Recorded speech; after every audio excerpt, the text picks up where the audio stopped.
was completed and opened to traffic on November 1st, 1957, forever changing the face of Michigan. Yes, the 1950s were a busy time for the Michigan Highway Department. Besides completing the bridge, a 1956 congressional approval of a national interstate freeway system triggered the greatest highway building program in history. The world's first freeway-to-freeway interchange was built at I-94 and M10. We started putting up Welcome to Michigan signs and gas, food, and lodging signs. And as the decade came to a close, another significant bridge was opened. The Houghton-Hancock Lift Bridge is a double-decker structure that allowed automobiles to pass over the upper deck on a 4-lane highway, while a railroad track ran below. The entire middle span lifts up to allow maritime traffic to pass through the Portage Canal. The 1960s marked the heyday of road construction, with nearly 1,000 miles constructed over a 10-year period.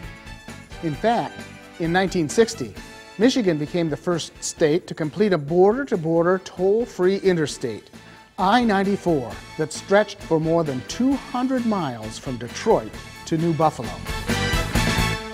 Up through the 1960s, the focus was still on good roads, but by the end of the decade, that system was in place. The 1970s saw a shift in focus.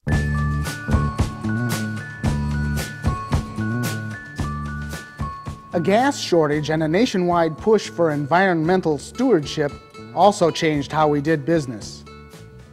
In 1974, we went back to our roots, paving a bicycle path along M99. And in 1977, we began a program of recycling, converting old highways to new ones by reusing the materials. In the late 1970s, Michigan developed the nation's largest van pool program for public employees, including 120 vans and 1,350 people. As the 70s came to a close, our name changed again to what it is today, the Michigan Department of Transportation, or MDOT. By the 1980s, the world was a very different place than it was back in 1905.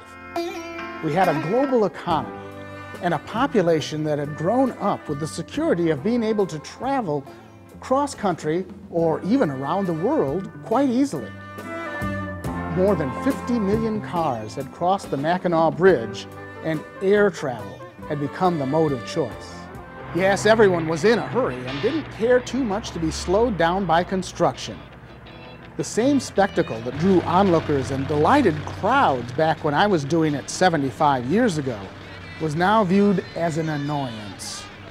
MDOT tried to cheer up those motorists by placing smiley faces on the road signs in construction zones.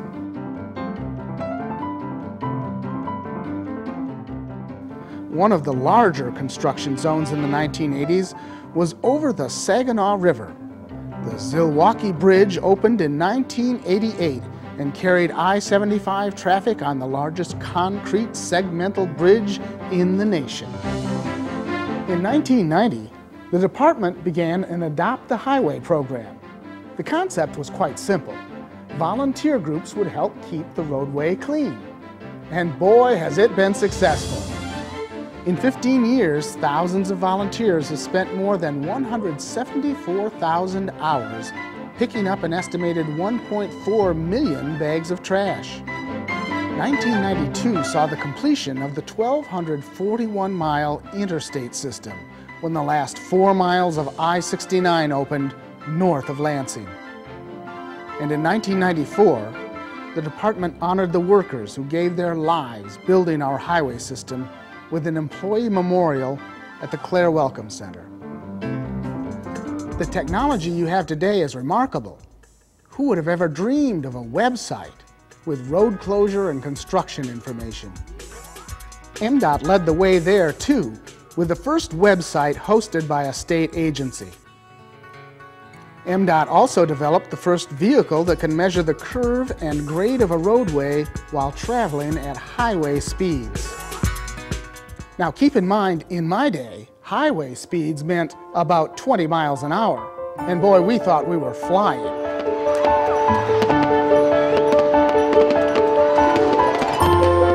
As the new millennium dawned, MDOT continued to lead the way. Global positioning systems were used for surveys in 2001, and MDOT tested a new de-icing truck with GPS, computers, and biodegradable anti-icing material made from corn byproducts. Yes, we've come a long way from the age of mud. I could go on and on for hours about the Michigan Department of Transportation, although I can't get used to calling it that. But it fits, I suppose. But back in my day, it was about roads, plain and simple. Now, MDOT is a complex organization that strives to move people from roads to planes, to trains, to boats, and yes, I'm glad to say, still tries to accommodate us bicyclists. It's been quite a journey, and while the things you're doing today boggle my mind, I can't wait to see what the next 100 years will bring. Well, I best be going, but I'll see all of you in 2105.